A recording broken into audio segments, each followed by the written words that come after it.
Hello students, KCET ವಿದ್ಯಾರ್ಥಿಗಳಿಗೆ ನಮ್ಮ KA ಕಡೆಯಿಂದ ಈಗ ಅಫಿಷಿಯಲ್ ಆಗಿ ಒಂದು ನೋಟಿಫಿಕೇಶನ್ ಮುಖಾಂತರ ಒಂದು ಮಹತ್ವದ ಮಾಹಿತಿ ಬಂದಿದೆ. ಸೊ ಅದರ ಬಗ್ಗೆ ಈ ವಿಡಿಯೋದಲ್ಲಿ ಡೀಟೇಲ್ ಆಗಿ ಡಿಸ್ಕಸ್ ಮಾಡ್ತಾ ಹೋಗೋಣ. ಸೊ ವಿಡಿಯೋವನ್ನ ಸ್ಟಾರ್ಟ್ ಮಾಡ್ತೀನಿ. ಅದಕ್ಕಿಂತ ಮೊದಲು ಲೈಕ್ ಮಾಡಿ ಮತ್ತೆ ತಪ್ಪದೆ ಸಬ್ಸ್ಕ್ರೈಬ್ ಮಾಡ್ಕೊಳ್ಳಿ. ಸೊ ಈಗ ನಾವು ಇನ್ಫಾರ್ಮೇಶನ್ ಅನ್ನ ತಿಳ್ಕೊಂತಾ ಹೋಗೋಣ. ಸೊ KCET ವಿದ್ಯಾರ್ಥಿಗಳಿಗೆ ನಿಮ್ಮ ಡಾಕ್ಯುಮೆಂಟ್ ವೆರಿಫಿಕೇಶನ್ಗೆ ಸಂಬಂಧಪಟ್ಟಂತೆ ಅಫಿಷಿಯಲ್ ನೋಟಿಫಿಕೇಶನ್ ಮುಖಾಂತರ ಒಂದು ಅಪ್ಡೇಟ್ ಅನ್ನ ಈಗಷ್ಟೇ ನಮ್ಮ KEಯವರು ಅನೌನ್ಸ್ ಮಾಡಿರ್ತಕ್ಕಂಥದ್ದು. ಸೊ ಅದರ ಬಗ್ಗೆ ನಾವು ತಿಳ್ಕೊಳೋದಾದ್ರೆ, ಸೊ ಈಗ ಡಾಕ್ಯುಮೆಂಟ್ ವೆರಿಫಿಕೇಶನ್ಗೋಸ್ಕರ ಸೊ ವಿದ್ಯಾರ್ಥಿಗಳು ಬ್ಯಾಂಗ್ಳೂರ್ಗೆ ಹೋಗಿ ಡಾಕ್ಯುಮೆಂಟ್ ವೆರಿಫಿಕೇಶನ್ ಅನ್ನ ಮಾಡಿಸ್ಬೇಕಾಗಿರುತ್ತೆ. ಬಟ್ ಎಲ್ಲಾ ವಿದ್ಯಾರ್ಥಿಗಳಿಗೂ ಅಲ್ಲ, ಕೆಲವು ವಿದ್ಯಾರ್ಥಿಗಳಿಗೆ ಮಾತ್ರ ಅಂತ ಹೇಳಿ ತಿಳಿಸಿರ್ತಕ್ಕಂಥದ್ದು. ಇದ್ರ ಬಗ್ಗೆ ತಿಳ್ಕೊಳೋದಾದ್ರೆ, ಇಲ್ಲಿ ಕೆಲವು ಕ್ಲಾಸ್ಗಳನ್ನ ಕೊಟ್ಟಿದ್ರೆ ಆ ಒಂದು ಕ್ಲಾಸ್ಗಳನ್ನ ನೀವೇನಾದ್ರೂ ಕ್ಲೈಮ್ ಮಾಡಿದ್ರೆ ಸೊ ನೀವು ಬ್ಯಾಂಗ್ಳೂರಲ್ಲಿ ಇರ್ತಕ್ಕಂತಹ KE ಆಫೀಸ್ಗೆ ಹೋಗಿ ನೀವು ಡಾಕ್ಯುಮೆಂಟ್ ವೆರಿಫಿಕೇಶನ್ ಅನ್ನ ಮಾಡಿಸ್ಬೇಕಾಗಿರುತ್ತೆ. ಯಾವ ಕ್ಲಾಸ್ಗಳು ಅಂತಂದ್ರೆ class B, class C, class D, class I, J, K, L, M, N, Z ಗಳನ್ನು ಕ್ಲೈಮ್ ಮಾಡಿರ್ತಕ್ಕಂತಹ ವಿದ್ಯಾರ್ಥಿಗಳು ನೀವು ಡಾಕ್ಯುಮೆಂಟ್ ವೆರಿಫಿಕೇಶನ್ಗೋಸ್ಕರ ಬ್ಯಾಂಗ್ಳೂರ್ಗೆ ಹೋಗ್ಬೇಕಾಗಿರುತ್ತೆ. ಇದಕ್ಕೆ ಸಂಬಂಧಪಟ್ಟಂತೆ ಸ್ಕೆಡ್ಯೂಲ್ ಅನ್ನು ಸಹ ತಿಳಿಸಿರ್ತಕ್ಕಂಥದ್ದು, ಅದನ್ನು ಸಹ ನಾನು ನಿಮಗೆ ಹೇಳ್ತಾ ಹೋಗ್ತೀನಿ. ಓಕೆನಾ, ಇಲ್ಲಿ ಬ್ರಾಕೆಟ್ ಅಲ್ಲಿ ಒಂದು ಮಾಹಿತಿ ಕೊಟ್ಟಿದ್ರೆ ಅಂತಂದ್ರೆ ಕ್ಲಾಸ್ ವೈ ಅನ್ನ ಕ್ಲೈಮ್ ಮಾಡಿರ್ತಕ್ಕಂಥ ವಿದ್ಯಾರ್ಥಿಗಳು ಡಾಕ್ಯುಮೆಂಟ್ ವೆರಿಫಿಕೇಶನ್ಗೆ ಅಟೆಂಡ್ ಆಗ್ತಕ್ಕಂಥ ಅವಶ್ಯಕತೆ ಇಲ್ಲ ಅಂತ ಹೇಳಿ ತಿಳಿಸಿರ್ತಕ್ಕಂಥದ್ದು. ನೆಕ್ಸ್ಟ್ ಈಗ ಸ್ಕೆಡ್ಯೂಲ್ ಅನ್ನು ನೋಡೋದಾದ್ರೆ, ನಿಮಗೆ ಡಾಕ್ಯುಮೆಂಟ್ ವೆರಿಫಿಕೇಶನ್ ದಿನಾಂಕ 25ನೇ ತಾರೀಕಿನಿಂದ 29ನೇ ತಾರೀಕಿನವರೆಗೂ ಇರುತ್ತೆ. ಓಕೆನಾ, ಸೊ ಮೊದಲಿಗೆ 25ನೇ ತಾರೀಕಿನಂದು ನಿಮಗೆ 3 ಸೆಷನ್ಸ್ ಇರುತ್ತೆ. ಓಕೆನಾ, ನಿಮ್ಮ ರ್ಯಾಂಕ್ ಆಧಾರದ ಮೇಲೆ ಯಾವ ಸೆಷನ್ ಅಲ್ಲಿ ನಿಮಗೆ ಡಾಕ್ಯುಮೆಂಟ್ ವೆರಿಫಿಕೇಶನ್ ಇರುತ್ತೋ ಅದರಲ್ಲಿ ಮಾತ್ರ ನೀವು ಅಟೆಂಡ್ ಆಗಬೇಕಾಗಿರುತ್ತೆ. ಓಕೆನಾ, ಇಲ್ಲಿ ನೋಡಿ, ಫಸ್ಟ್ ಸೆಷನ್ 9:30 to 11 AM ವರೆಗೂ ಇರುತ್ತೆ.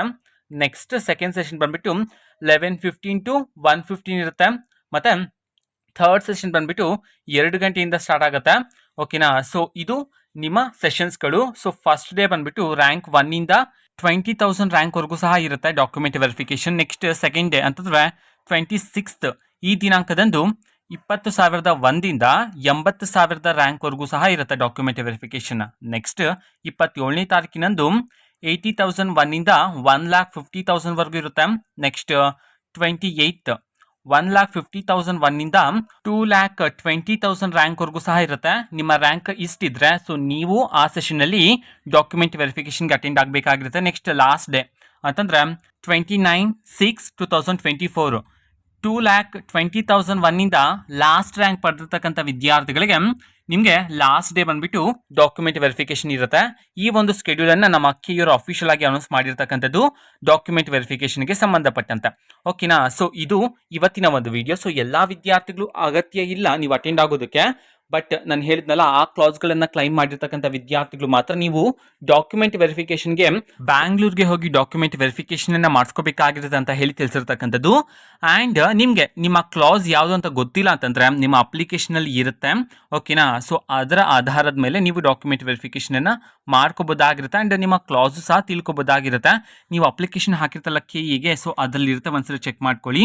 ಓಕೆನಾ, ಸೊ ಇದು ಇವತ್ತಿನ ಒಂದು ವಿಡಿಯೋ. ಮತ್ತೆ ಈಗ ನಾವು ಟೆಲಿಗ್ರಾಮ್, ಇನ್ಸ್ಟಾಗ್ರಾಮ್ ಮತ್ತೆ ಫೇಸ್ಬುಕ್ ಅಲ್ಲೂ ಸಹ ಈಗ ವಿಡಿಯೋಸ್ಗಳನ್ನು ಅಪ್ಲೋಡ್ ಮಾಡ್ತಿದೀವಿ. ಸೊ ಲಿಂಕ್ಸ್ಗಳನ್ನ ಡಿಸ್ಕ್ರಿಪ್ಷನ್ ಬಾಕ್ಸ್ ಅಲ್ಲಿ ಕೊಟ್ಟಿರ್ತಾನೆ. ಸೊ ಕ್ಲಿಕ್ ಮಾಡಿಬಿಟ್ಟು ಫಾಲೋ ಮಾಡಿ. ವಿಡಿಯೋಸ್ಗಳನ್ನ ರೆಗ್ಯುಲರ್ ಆಗಿ ಅಪ್ಲೋಡ್ ಮಾಡ್ತಿರ್ತೀವಿ. ಜೊತೆಗೆ ಬೇರೆ ಡೌಟ್ಸ್ ಇದ್ರೆ ಕಮೆಂಟ್ ಮಾಡಿ ತಿಳಿಸಿ. ಮತ್ತೆ ವಿಡಿಯೋ ಇಷ್ಟ ಆಗಿದ್ರೆ ನಿಮ್ಮ ಫ್ರೆಂಡ್ಸ್ಗೂ ಸಹ ವಿಡಿಯೋವನ್ನ ಶೇರ್ ಮಾಡಿ.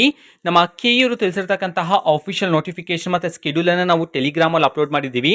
ಟೆಲಿಗ್ರಾಮ್ ಚಾನಲ್ ಲಿಂಕ್ ಅನ್ನ ಡಿಸ್ಕ್ರಿಪ್ಷನ್ ಬಾಕ್ಸ್ ಅಲ್ಲಿ ಕೊಟ್ಟಿರ್ತೀನಿ. ಸೊ ಕ್ಲಿಕ್ ಮಾಡಿಬಿಟ್ಟು ಒಂದ್ಸರಿ ಚೆಕ್ ಮಾಡಿ. ಓಕೆನಾ, so all the best. Thank for watching. All the best. Thank you. Bye.